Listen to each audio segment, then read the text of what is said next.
AR audio novels YouTube சேனலுக்கு உங்களை அன்புடன் வரவேற்கும் நான் உங்கள் ஆர்ஜே பவித்ரா. அத்தியாயம் 46. சரண்யா சக்தியிடம் புது ப்ராஜெக்ட் ஃபைலையும் பென்டிரைவையும் கொடுத்துவிட்டு எதுவும் பேசாமல் அமைதியாக வெளியே சென்றாள். அதை தன் கையில் வாங்கி ஃபைலையும் பென்டிரைவையும் வேண்டா வெறுப்பாக தூக்கி டேபிளில் போட்டான் சக்தி.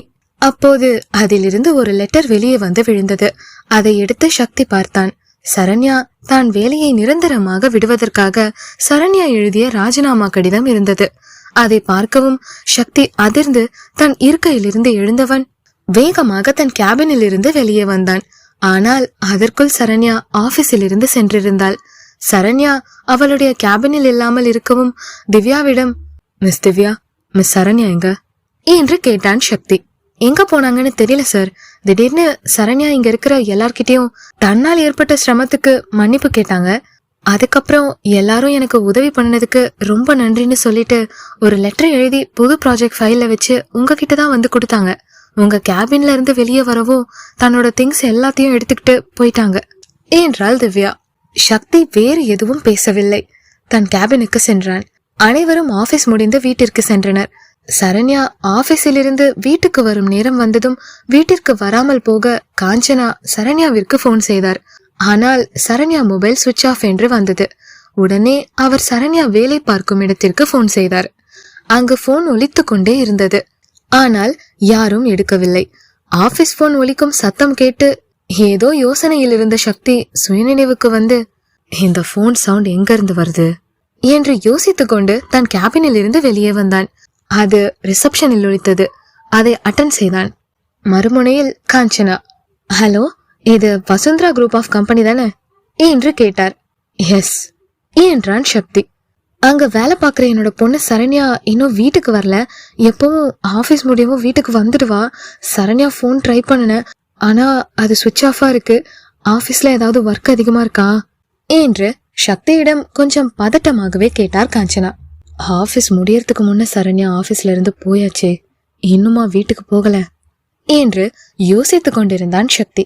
ஹலோ, லைன்ல இருக்கீங்களா என்று கேட்டார் காஞ்சனா. லைன்ல தான் இருக்கேன். ஆபீஸ் எப்பவும் போல முடிஞ்சிடுச்சு என்றான் சக்தி. அப்படியா, சரி, நான் வேற எங்காவது விசாரிச்சு பாக்குறேன் என்று கூறிவிட்டு போனை வைத்தார் காஞ்சனா. வீட்டுக்கு போகலைன்னா ஒருவேளை அந்த கார்த்திக் கூட ஊர் சுத்ததான் சரண்யா போயிருக்கணும் என்று தனக்குத்தானே பேசிக்கொண்டவன் தன் வீட்டிற்கு போக மறந்து ரிசப்ஷனிலே அமர்ந்து விட்டான்.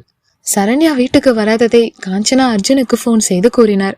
அர்ஜுன் சரியாக சரண்யா சென்ற பூங்காவை கண்டுபிடித்து சென்றான். அவன் யூகித்தது போல சரண்யா அந்த பூங்காவில் ஒரு சேரில் அமர்ந்திருந்தாள்.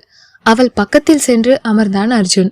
தனது அருகில் யாரோ அமரும் அரவம் உணர்ந்தவள் திரும்பி பார்த்து, அர்ஜுன், நீ எப்படி இங்க வந்த என்று ஆச்சரியமாக கேட்டாள் சரண்யா. என்ன திடீர்னு பிரச்சனை என்று திருப்பிக் கொண்டு அவன் சரண்யாவிடம் கேட்டுவிட்டு தன் கையில் இருக்கும் 2 கிளாஸ் டீயில் ஒன்றை சரண்யாவிடம் நீட்டினான். சரண்யா அதை வாங்கி கொண்டு சிறிது நேரம் டீயை குடிக்காமல் அமைதியாக இருந்தாள். சரண்யா மசாலா டீய கையில வாங்கி குடிக்காத அளவுக்கு பெரிய பிரச்சனை என்றான் அர்ஜுன். அர்ஜுனை திரும்பி பார்த்த சரண்யா ஆபீஸில் நடந்த எல்லாவற்றையும் கூறினாள். சரண்யா, ஆபீஸ்ல பாஸ்னா அப்படிதான் இருப்பாங்க. அதுக்குன்னு நீ வேலையை எதுக்கு விட்ட என்று கேட்டான் அர்ஜுன். நான் ஃபைல தொலைச்சது என்னோட தப்புதான். அதுக்கான வருத்தம் எனக்கும் இருக்கு. அதுக்காக சக்தி சார் என்னைய எல்லார் முன்னாடியும் திட்டினதுக்காக நான் வேலையை விடல. சக்தி சார் ஃபைல் காணாம போனதுக்காக மட்டும் என்னைய திட்டிருந்தா பரவாயில்ல. சம்பந்தம் இல்லாம வேலையை பார்க்க விருப்பம் இல்லாதவங்க போய் உங்க பாய் ஃப்ரெண்டோட ஊர் சுத்த வேண்டியது தானே. எதுக்கு இங்க வந்து என்னோட உயிரை எடுக்கிறீங்கன்னு சொன்னதுதான் என்னால பொறுத்துக்க முடியல. அதான் வேலையை விட்டுட்டேன் என்றாள். சரி, இதெல்லாம் போட்டு மனசுல குழப்பிக்காத. நான் உனக்கு ஒரு வாரத்துல ஒரு நல்ல ஜாப், அது கூட கொஞ்சம் நல்ல எம்டியா இருக்கிற ஆபீஸா பார்த்து சொல்றேன். சரி, டீ ஆறுறதுக்குள்ள குடி, கிளம்புவோம் என்றான் அர்ஜுன். சரண்யா லேசாக புன்னகைத்து விட்டு கையில் இருக்கும் டீயை குடித்தாள். வெகு நேரம் ரிசப்ஷனில் சக்தி அமர்ந்திருந்தான். இங்கு மறுபுறம் கார்த்திக் தன் வீட்டில் காவ்யாவிடம் எப்படி தன் காதலை சொல்லுவது என்று யோசித்துக் கொண்டிருக்கும் போது அவன் வீட்டு காலிங் பெல் அடிக்கும் சத்தம் கேட்டு, யார் அது இந்நேரத்துல என்று முணுமுணுத்தவன் தன் வீட்டு கதவை திறந்தான். கார்த்திக்கின் அம்மா மகேஸ்வரி அவன் எதிரே நின்று கொண்டிருந்தார். கார்த்திக்கிற்கு ஒரே ஆச்சரியம். தான் இங்கு தங்கியிருப்பது எப்படி தன் அம்மாவிற்கு தெரிந்தது என்று நினைத்தவன், அம்மா நீங்க எப்படிங்க என்று கேட்டான்.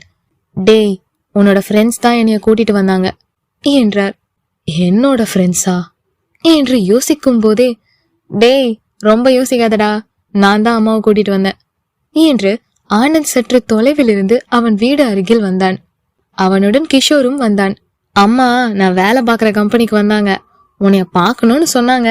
வேலை முடிகிற டைம் ஆயிடுச்சு, அதான் கிஷோரையும் வர சொல்லி கூட்டிட்டு வந்தேன்.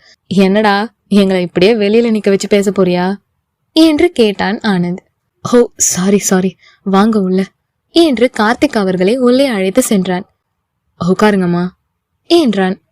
இல்ல கார்த்திக், எனக்கு உட்கார டைம் இல்ல, நாங்க உன்னோட அண்ணன் கல்யாணத்துக்காக பத்திரிக்கை கொடுக்க வந்தோம்.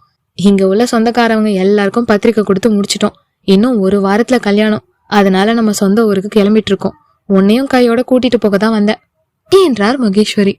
எப்போ கல்யாணம்னு சொல்லுங்க, நான் கரெக்டா வந்துடுறேன் என்றான் கார்த்திக்.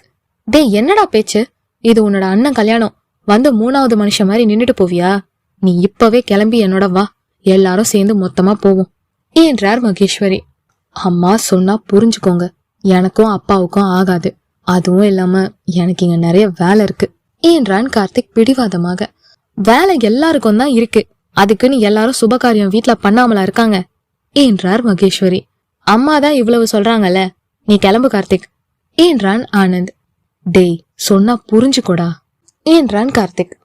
டேய் கிஷோர், இவனை எப்படியாவது இந்த கல்யாணத்துக்கு அனுப்பி வைக்கணும், இல்லைன்னா இவன் அந்த புள்ளைய பார்த்து எப்படியும் ப்ரொபோஸ் பண்ணிடுவான். இவன் கல்யாணத்துக்கு போன அப்புறம் நாம எப்படியாவது அந்த புள்ளைய பார்த்து அந்த புள்ள மனசுல என்ன இருக்குன்னு தெரிஞ்சுக்குவோம். அப்போதான் இவனை நமக்கு சமாளிக்க முடியும் என்று கிஷோரிடம் முணுமுணுத்து கொண்டிருந்தான் ஆனந்த். என்று ஆனந்திடம் கூறிய கிஷோர், டேய் கார்த்திக், அம்மா உங்க ஊருக்கு தானே கூப்பிடுறாங்க, உன்னை அவங்க வீட்டுக்கு கூப்பிடல. நீ அவங்க கூட போனாலும் வீட்டுல இருந்தா தானே சண்டை வரும். நீ கல்யாண நாள் வரைக்கும் ஊரை சுத்தி பாக்குறதுல பிஸி ஆகிடு, அப்ப சண்டை வராது என்றான். டேய், நான் எங்க அப்பாவோட சண்டை வரும்னு போகாம இல்லடா என்றான் கார்த்திக். நீ வேற எதனால இப்ப போக கூடாதுன்னு சொல்றன்னு எனக்கு தெரியும் என்று தனக்குள் முணுமுணுத்தான் ஆனந்த். நீ கண்டிப்பா வந்துதான் ஆகணும் என்று கார்த்திக்கிடம் கூறினார் மகேஸ்வரி.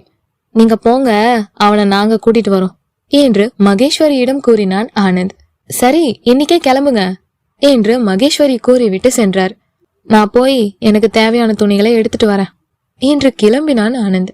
என்னால இன்னைக்கு வர முடியாது, எனக்கு நாளைக்கு ஒரு இம்பார்ட்டன்ட் ஒர்க் இருக்கு, அதை முடிச்சுட்டு நான் நாளைக்கு நைட் கண்டிப்பா வந்துடுறேன் என்றான் கிஷோர். சரி அப்படின்னா நானும் என்னோட இம்பார்ட்டன்ட் ஒர்க் முடிச்சிடுறேன், நாளைக்கு 3 பேரும் சேர்ந்தே போகலாம் என்றான் கார்த்திக். உன்னோட இம்பார்ட்டன்ட் ஒர்க் என்னன்னு எனக்கு தெரியும் என்று நினைத்த ஆனந்த், இந்த கதையே வேணா, நாம 2 பேரும் போறோம், அவன் வேணும்னா நாளைக்கு வரட்டும் என்று கூறிவிட்டு தன் பொருட்களை எடுத்து வர தன் வீட்டிற்கு சென்றான் ஆனந்த். லாரா சக்தியை தேடி சக்தி வீட்டிற்கு சென்றுவிட்டு சக்தி இல்லை என்றதும் சக்தி ஆபீஸுக்கு வந்தாள். சக்தி அவன் கேபினில் இல்லாமல் காலியா இருக்கும் ஆபீஸில், அதுவும் ரிசப்ஷனில் சோர்ந்து போய் அமர்ந்திருப்பதை பார்த்த லாரா, என்ன சக்தி இங்க உட்கார்ந்திருக்க என்று கேட்டாள். லாராவை பார்த்த சக்தி, நான் கொஞ்சம் அப்செட்டா இருக்கேன் என்றான். அப்செட்டா? சரி அப்படின்னா வா கிளப் போகலாம் என்றாள் லாரா. நான் வரல என்று கண்களை மூடிக்கொண்டு சேரில் சாய்ந்து கொண்டு கூறினான் சக்தி. அப்படி என்ன அப்செட்? எப்பவும் அப்செட்டா இருக்கும்போது கிளப் தானே போவ என்று கேட்டாள் லாரா. இப்போ கிளப் போக பிடிக்கல என்றான் சக்தி. கிளப்புக்கு போக பிடிக்காத அளவுக்கு அப்படி என்ன பெரிய அப்செட்டான விஷயம் நடந்துருச்சு என்று கேட்டாள் லாரா. விடு லாரா, ஆபீஸ் பிரச்சனை என்றான் எரிச்சலாக சக்தி. ஓ, அந்த புது ப்ராஜெக்ட் ஃபைல் காணாம போனது சக்திக்கு தெரிஞ்சிருச்சா என்று நினைத்த லாரா.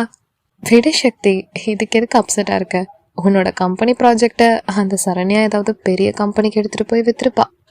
எனக்கு அப்பவே அந்த யூஸ்லெஸ் பத்தி தெரியும் என்றாள் லாரா.